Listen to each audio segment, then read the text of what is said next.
আমরা আসলে খুব একটা উদ্বেগ এবং উৎকণ্ঠা নিয়ে আজকের এই সংবাদ সম্মেলনে এখানে হাজির হয়েছি। আমরা লক্ষ্য করি যে প্রধানমন্ত্রী প্রতিবার যখন দেশের বাইরে যান, বাইরে থেকে এসে সমস্ত পত্র পত্রিকা, সিনিয়র সাংবাদিক এবং সম্পাদকদেরকে ডেকে সংবাদ সম্মেলন করেন, সেখানে সাংবাদিকদের অনেকেও প্রধানমন্ত্রী যেই উদ্দেশ্যে সফরগুলো করে থাকেন সেটি নিয়ে প্রশ্ন করার পরিবর্তে আমরা দেখি যে তৈলমর্থন করা বা চাটুকারিতা করায় আসলে মত্ত থাকেন, যার ফলে প্রধানমন্ত্রীর সংবাদ সম্মেলন থেকে দেশ এবং জাতির প্রত্যাশিত কোনো বিষয় আমরা উঠে আসতে দেখি না। বরঞ্চ প্রধানমন্ত্রীর কথায় এমন কিছু মন্তব্য থাকে যেটা তার দলের নেতাকর্মীদের মধ্যে অসহিষ্ণুতা তৈরির পাশাপাশি সমাজে সহিংসতাকে উস্কে দেয় এবং প্রধানমন্ত্রীর কথায় বিদ্বেষপূর্ণ মন্তব্য থাকে, যেটা একটা রাষ্ট্রের সর্বোচ্চ নির্বাহী প্রধানের বক্তব্যে থাকা উচিত না। গতকালকেও সংবাদ সম্মেলনে প্রধানমন্ত্রী বিভিন্ন প্রশ্নের উত্তর দিতে গিয়ে যেই কথাগুলো বলেছেন যে যারা ভারতের সমালোচনা করে তারা নাকি পাকিস্তানের দালাল এবং এই দেশের স্বাধীনতা তারাই এনে দিয়েছেন। আমি প্রধানমন্ত্রী এবং আওয়ামী লীগের নেতাদেরকে পরিষ্কার করে বলতে চাই, আওয়ামী লীগের কোন একক নেতা কিংবা আওয়ামী লীগের কোন নেতা নেত্রীদের দয়ার দানে কিংবা তাদের একক কর্তৃত্বে, একক সংগ্রামে বাংলাদেশ স্বাধীন হয় নাই। বাংলাদেশ স্বাধীন হয়েছে এদেশের গামছা মাথায় বাঁধা, লুঙ্গি পরা কৃষক, শ্রমিক, ছাত্র, দল মত নির্বিশেষে সকল মানুষের সম্পৃক্ততায় তারা দীর্ঘ 9 মাস রক্তক্ষয়ী যুদ্ধ করেছে। সেই যুদ্ধে ভারত আমাদেরকে সহযোগিতা করেছে, ভারত 1 কোটি শরণার্থীকে আশ্রয় দিয়েছে, এটি সত্য। আপনারা যদি আরো সত্য অনুসন্ধান করেন, এই শরণার্থী শিবিরগুলোতে যে ডোনেশন করেছে শরণার্থীদের খরচের জন্য, তার বেশিরভাগ বহন করেছে মার্কিন যুক্তরাষ্ট্র। এমনকি প্রধানমন্ত্রী যে গর্ব করেছেন যে ভারত সৈন্য প্রত্যাহার করেছে, এখানে প্রধানমন্ত্রীর কোনো কর্তৃত্ব নাই, প্রধানমন্ত্রীর কোনো কৃতিত্ব নাই। সেই সময় প্রধানমন্ত্রী কোনো জাতীয় নেতা ছিলেন না, তার কোনো এখতিয়ার ছিলেন না, এটা সত্য, আমরা স্বীকার করি, শ্রদ্ধার সাথে স্মরণ করি। তার বাবা বঙ্গবন্ধু শেখ মুজিবুর রহমান সেই সময়ে মানুষের শ্রদ্ধার পাত্র ছিলেন, মানুষ তাকে নেতা বানিয়েছিল তাদের অধিকার আদায়ের জন্য, তাই তিনি মানুষের পক্ষে কথা বলেছেন, জনগণের ভাষা বুঝে ভারতীয় সৈন্য প্রত্যাহার করার জন্য ইন্দিরা গান্ধীকে চাপ দিয়েছিলেন।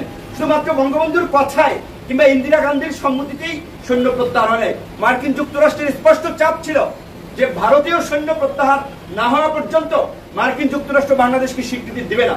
অনেকগুলো প্রেক্ষাপট এবং অনেকগুলো প্রভাবকের কারণে বাংলাদেশ স্বাধীন হয়েছে, বাংলাদেশ থেকে ভারতীয় সৈন্য ভারত প্রত্যাহার করে দিয়েছে। সামগ্রিকভাবেও সবকিছুর ঊর্ধ্বেও ভারত আমাদেরকে যে সহযোগিতা করেছে তার জন্য আমরা ভারতের প্রতি কৃতজ্ঞ। আমরা ভারতের সাথে একটা বন্ধুত্বপূর্ণ সম্পর্ক আমরা রক্ষা করতে চাই, কিন্তু আপনাদেরকে ভুলে গেলে চলবে না, আপনাদেরকে এই ইতিহাসের সঠিক বিষয়টা অনুসন্ধান করতে হবে। ভারত তো শুধুমাত্র বাংলাদেশকে স্বাধীন করার জন্য মুক্তিযুদ্ধে বাংলাদেশকে সহযোগিতা করে নাই, ভারতের স্বার্থ উদ্ধারের জন্য সহযোগিতা করেছে। ভারতের চিরশত্রু রাষ্ট্র পাকিস্তানকে ভাঙার জন্য ভারত সহযোগিতা করেছে। নিশ্চয়ই আপনারা জানেন বাংলাদেশের যে উত্তর পূর্ব পার্টের যে নদীগুলো আছে, সেই নদীগুলো আপনার বিশেষ করে দেশ ভাগের পরেও ভারত পাকিস্তান সেই সময়ে আপনার সেইগুলো ব্যবহার করে কলকাতা কিংবা ভারত পাকিস্তান এই অঞ্চলে পণ্য পরিবহন হতো। 1965 সালে ভারত পাকিস্তান যুদ্ধের পরে ভারতের জন্য সেই নৌপথ ব্যবহার করা পাকিস্তান তখন বন্ধ করে দিয়েছে। 1971 সালের মুক্তিযুদ্ধের পরে 72 সালে প্রথম ভারত তার স্বার্থ আদায় করার জন্য বঙ্গবন্ধুর সাথে মিলে কিংবা বঙ্গবন্ধুকে দিয়ে সেই চুক্তি করিয়েছেন। প্রথম ভারতের সাথে চুক্তি বাংলাদেশের অভ্যন্তরীণ রুট ব্যবহার করে নৌ পরিবহন এবং বাণিজ্য চুক্তি। ভারত তার লাভের জন্য 65 পর ব্যবহার করতে পারে নাই, মুক্তিযুদ্ধের পরপরই তারা সেই ধান্দা হাসিল করার জন্য কিন্তু তারা ঠিকই কাজ করে গেছেন।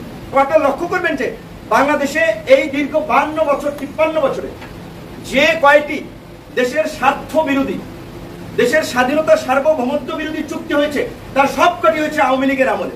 এবং আওয়ামী লীগ ঐতিহাসিকভাবে ভারতের সেবাদার, ভারতের দালাল, ক্ষমতায় থাকার জন্য তারা ভারতের দালালি করে, চাটুকারিতা করে, সেটা আজকে প্রমাণিত।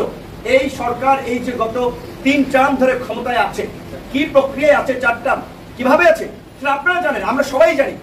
এই 4 টার্ম ক্ষমতায় থাকার ফলে 2010 সালে তারা প্রথমে ভারতকে ট্রানজিট দেওয়ার জন্য চুক্তি করেছে।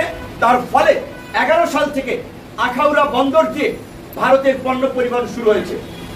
18 সালে ভারতকে ট্রানজিট এবং ট্রান্সশিপমেন্ট দেওয়ার ফলে ভারত চট্টগ্রাম এবং মংলা পোর্ট ব্যবহার করার জন্য অনুমতি পেয়েছে। বাংলাদেশ অভ্যন্তরীণভাবে তারা স্থলপথ নৌপথ ব্যবহার করে তাদের পণ্য পরিবহন করছে। তাদের পূর্বাঞ্চলীয় রাজ্যগুলোতে তারা আপনার অল্প সময়ের মধ্যে পণ্য পৌঁছে দিচ্ছে, তাদের স্বার্থ আদায় করছে। এবং এইবার যে প্রধানমন্ত্রী গিয়ে যেই আবার চুক্তিটি করে আসলেন, বাংলাদেশের মধ্য দিয়ে ভারতকে রেল চলাচলের ট্রানজিট দেওয়া, ভারত এবং বাংলাদেশের ব্যবস্থাপনায় যৌথ স্যাটেলাইট পরিচালনা করা, আমি দেশবাসীর কাছে পঞ্চম শ্রেণীর একজন ছাত্র থেকে শুরু করে গ্রাজুয়েশনের ছাত্র থেকে শুরু করে এই দেশের প্রতিটি বিবেক সম্পন্ন মানুষের কাছে আমরা প্রশ্ন করতে চাই, আপনাদের উপলব্ধি করাতে চাই, বাংলাদেশের সাথে যদি কোন রাষ্ট্রের যুদ্ধ হয় তাহলে কার সাথে যুদ্ধ হবে? সীমান্তবর্তী দেশ হিসেবে মিয়ানমার এবং ভারতের সাথে যুদ্ধ হবে। তাহলে নিশ্চয়ই বাংলাদেশের সামরিক এবং কৌশলগত নিরাপত্তার ক্ষেত্রে ভারত এবং মিয়ানমারের প্রশ্নে আমাদের একটা জাতীয় ঐক্য, একটা জাতীয় সংলাপ, একটা জাতীয় সমঝোতার দরকার ছিল। অথচ আওয়ামী লীগ বঙ্গোপসাগরে ভারতের নজরদারি থেকে শুরু করে বাংলাদেশের অভ্যন্তরীণ সমস্ত নৌ স্থল পথে ট্রানজিট দেওয়া শুরু করে এখন আকাশ পথেও স্যাটেলাইট দিয়ে নজরদারি করার সমস্ত আয়োজন তারা করে বাংলাদেশকে ভারতের পেটে ঢুকিয়ে দেওয়ার একটা বন্দোবস্ত করছে। এইটা কি কোনো দেশ করতে পারে? এই রকমের একটা প্রতিবেশী দেশ। আমরা যতই অসাম্প্রদায়িকতার কথা বলি, আমরা যদি সৌহার্দ্যের কথা বলি, ভারত পৃথিবীর বুকে তারা একটা হিন্দু রাষ্ট্র হিসেবে ভারতকে কায়েম করতে চায় নরেন্দ্র মোদীর সরকার।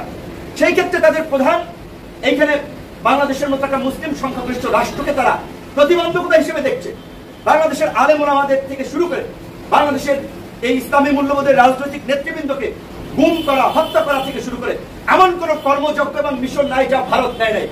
বঙ্গবন্ধু শেখ মুজিবুর রহমানের হত্যাকাণ্ড ভারত ঘটিয়েছে, জিয়াউর রহমানের হত্যাকাণ্ড ভারতীয় র ঘটিয়েছে, এবং এই যে আজকে বাংলাদেশের আরেকজন অবিসংবাদিত নেত্রী বেগম খালেদা জিয়াকে মৃত্যুর দুয়ারে ঠেলে দিয়েছেন চিকিৎসা ব্যবস্থার নামে, জেলখানায় নিয়ে তার খাবারের সাথে বিষ মিশিয়েছে, এটা তার নেতাকর্মীরা বলছে। এইভাবে আজকে তাকে মৃত্যুর দুয়ারে ঠেলে দিচ্ছে। বাংলাদেশের জাতীয়তাবাদী ইসলামী মূল্যবোধ সম্পন্ন সমস্ত নেতৃবৃন্দকে ভারত সরিয়ে দিয়ে আজকে শেখ হাসিনা এবং ওবায়দুল কাদেরদের মতো লেন্দুক দর্জিদেরকে দিয়ে ভারত আজকে বাংলাদেশ পরিচালনা করতে চায়। তাই আমাদের আহ্বান বাংলাদেশের জনগণের প্রতি, বাংলাদেশের তরুণদের প্রতি, ভারতের সাথে স্বাধীনতা সার্বভৌমত্ব বিরোধী সকল চুক্তির বিরুদ্ধে দাঁড়ান। আওয়ামী লীগের কাছে আমরা পরিষ্কারভাবে বলতে চাই, বলে দিতে চাই, অনতি বিলম্বে ভারতের সাথে হওয়া সকল অন্যায্য চুক্তি, স্বাধীনতা সার্বভৌমত্ব বিরোধী চুক্তি বাতিল করতে হবে। এতদিন যা করেছেন, এতদিন বাংলার তরুণরা রুখে দাঁড়ায়। আজকে আমাদের মতো তরুণরা দেশের স্বাধীনতা সার্বভৌমত্ব রক্ষার জন্য প্রয়োজনে দ্বিতীয় মুক্তিযুদ্ধ করবে, প্রয়োজনে অস্ত্র হাতে তুলে নেবে। বাংলাদেশের আপনার ইঞ্চি ভূমি ব্যবহার করে ভারতের রেল বাংলাদেশের মধ্যে দিয়ে চলতে দেওয়া হবে না।